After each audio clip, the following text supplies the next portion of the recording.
Alright guys, so I'm getting to it a bit late, but here we have the free-to-play INT base form BROLY, who finally got a Dokkan Awakening when Blue Gogeta and the Full Power Super Saiyan BROLY actually officially dropped. Now the one thing that is a bit disappointing for this BROLY is he does awaken into a Super Saiyan BROLY, so he has the exact same name as the Dokkan Fest exclusive BROLY does. Now this does serve a good purpose in that the Dokkan Fest BROLY can be farmed easily with this BROLY. Also, however, you can farm both BROLYs with the original LR BROLY units. Well, okay, with the unit that we use to farm up LR BROLY, excuse me. That's a very important distinction. And also, I think a lot of people might have missed it, but they did increase the drop rates for all of those units from the first stage of Dokkan events. So, you know, the physical BROLY, the physical Merge Zamasu card, that STR Buhan card, the Tech Goku Black card, all of those drop rates have been significantly increased, so it's a lot easier than ever to farm up a lot of super attacks that way. But, the unfortunate side effect of this guy, being able to awaken into the Super Saiyan BROLY is that, if you do manage to pull the main Dokkan Fest one, you're not really going to be using this guy as much, but that doesn't change the fact that he's still quite a good card. For being a free-to-play unit, he is quite powerful. So, today in this video, we'll go ahead and take a look at how strong he can be. We'll look at him on a movie boss's team. I think what we'll do is we'll run Turles as our leader, and then we'll bring a friend Dokkan Fest BROLY and kind of run that sort of team. That'll be the best team for this BROLY right here. So it's something, you could possibly do if you're not able to pull the new BROLY, but you can still run this guy in the movie boss team. We'll get the setup done right now. Alright guys, so we'll go ahead and hop into an event with a team pretty much built like this. So I kind of went with the full BROLY theme, right, basically. Now we do have Turles as our leader, of course, to sort of make the team work. We can bring the friend, brand new TUR BROLY, who of course is going to be very, very effective. That BROLY is actually going to be the best. Oh, that's so pointless. That BROLY, the last thing he needs is Ki. We're actually going to link up the full power BROLY with this INT Super Saiyan BROLY. That's the way we're going to go ahead and do this. Now, in the first 4 turns, they're not going to link up, right? So it's not really going to work that good. But afterwards, once this BROLY transforms, which it only takes 4 turns to do, then at that point they'll be able to link up and they should hit for some pretty nice damage. So let me see here. Let's go ahead. Let me toss Turles. No, I didn't mean to actually click on that BROLY. Let me toss Turles out of here. And we'll let him go on that rotation with the, INT Super Saiyan BROLY. And then we'll link up, the physical BROLY a little later on in this actual fight. Now, of course, we brought this AGL BROLY. You guys are going to be seeing me use him quite often. He is really, really a special unit. There he is at 2.6 million. These are numbers he can very, very easily hit if he just gets hit, once or twice or something like that, and he's dealing damage like this. That AGL BROLY is a phenomenal damage-dealing unit. He's very, very impressive. Okay, so, yeah, let's go. Oh, perfect. This is a nice little rotation that we'll get for this Super Saiyan BROLY right here. Now, the thing about this BROLY is that he starts out with attack and defense 40%, then he gets an additional attack and defense 30% at the start of each turn. So right now, he should have 70% attack and defense, and then next turn, he'll have 100% attack and defense, where he's actually going to go ahead and max out on. So that will be nice. So we'll go ahead and let this Frieza build up a little bit. He also does give a slight little damage modifier to BROLY on his super attacks, so that'll be good. The other thing I like that they did is they did give this BROLY a unique super attack too. About 700,000 and 780,000 right there. That super attack does look pretty nice. Like, even for, just a free-to-play unit, they made a lot of these super attacks look really, really cool. So, I do like that. This base form BROLY right here, the LR one, I still have not rainbowed him. I think I probably eventually will actually go ahead and rainbow him.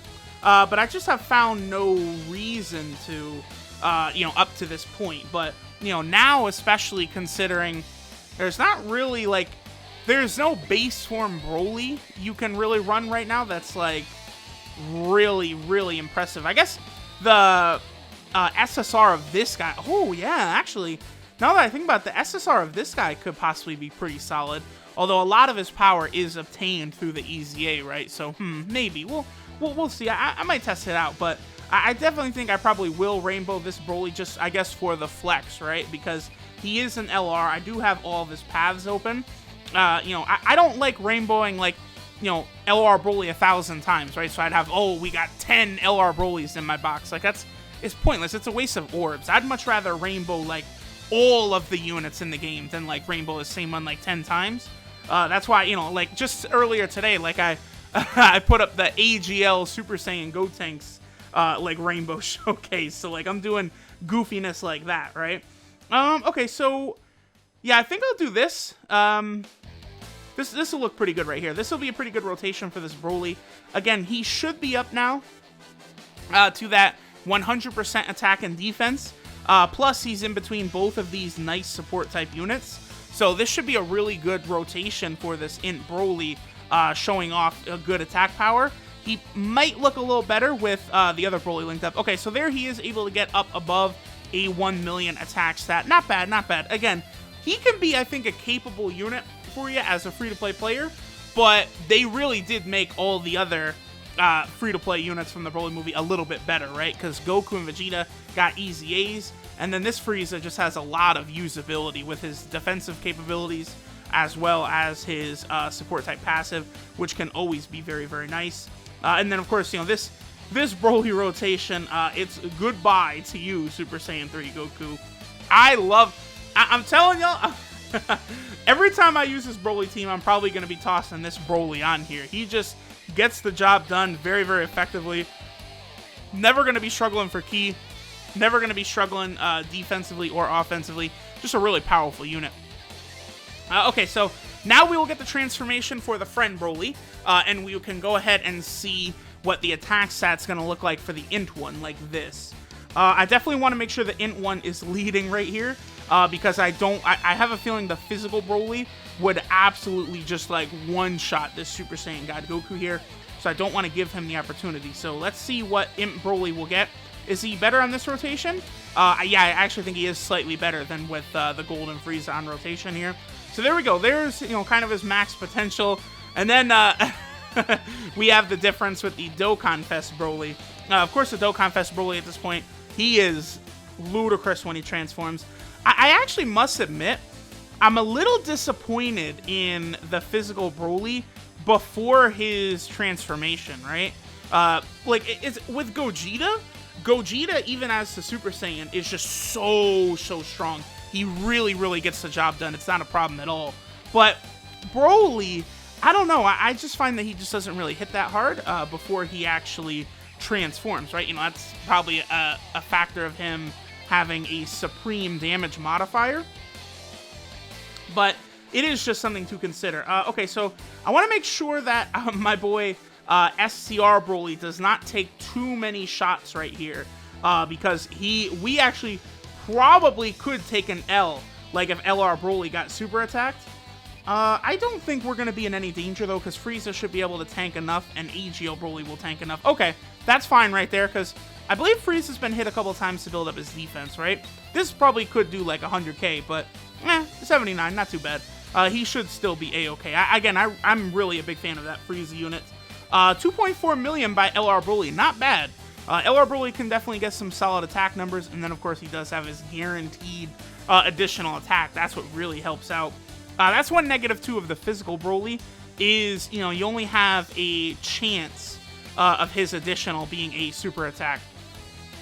Whereas that Broly, you know, he has the guaranteed second super. That's a really, really big deal. It's like when you can always rely on it, like some of this stuff just gets very, very powerful. All right, so there's Broly, you know, completely tanking. And then this will take us to our last rotation. These two Broly units should be more than enough to go ahead and finish off right here. Oh, plus we are getting the Dokkan attack as well. I'm actually, as weird as this seems, I'm actually going to go ahead and pop an item right here, just in case that Goku stuns physical Broly. Because the SCR Broly I have at the end has 0 orbs in him, so if he got hit, he's taken like a good 5 million damage, right? Oh, whoops, I fucked up. Oh well.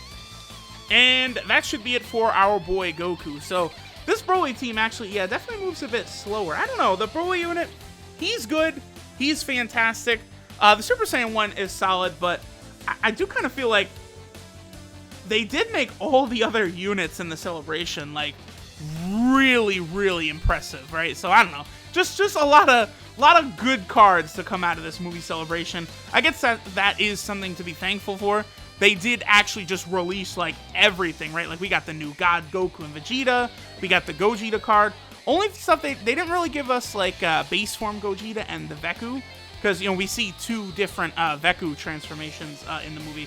Those would have been cool to have shown up. But, you know, from the characters, we majorly got them all. I guess they probably could. They could give us, like, a Peppy Gals category Chile card. I feel like she qualifies for the Peppy Gal category. According to what I've seen some people talking about on the timeline, I think she qualifies. Alright, so before we finish up for today, let's go ahead and take a quick look at the INT Super Saiyan Broly. So this right here, this is Instinct of Rage and Strife Super Saiyan Broly. His leader skill is a movie boss category key 2, HP attack and defense 50%. His super attack is the Gigantic Impact, which raises attack and does supreme damage. His passive skill, Release and Elimination. He gets 40% attack and defense at the start of turn, and then he gets an additional attack and defense by 30% at the start of each turn, and he can get a max of 60% with that. So after a few turns, Broly will be at 100% attack and defense. With his free-to-play stats, he should be, fine. As we were able to see, we could get around 1 million for him on this team. That was about his limits right there. His links are Saiyan Warrior Race, Super Saiyan, Prodigies, Berserker, Shocking Speed, Prepare for Battle, and Shattering the Limit. So that's good. He does have a very, very good links for a free-to-play unit. His 12 key multiplier is 140%, and then he is on 2 categories. Our boy is over here on the Movie Boss category team, and then, of course, he is also on the Pure Saiyan category team. I'm still very curious to see what happens when that Pure Saiyan team gets another new category leader. Like, how good could it possibly get? But, alright guys, that will go ahead and do it for today. Here is this Super Saiyan Broly, not a bad option despite being a free-to-play unit. Thanks for watching, and I'll catch y'all next time.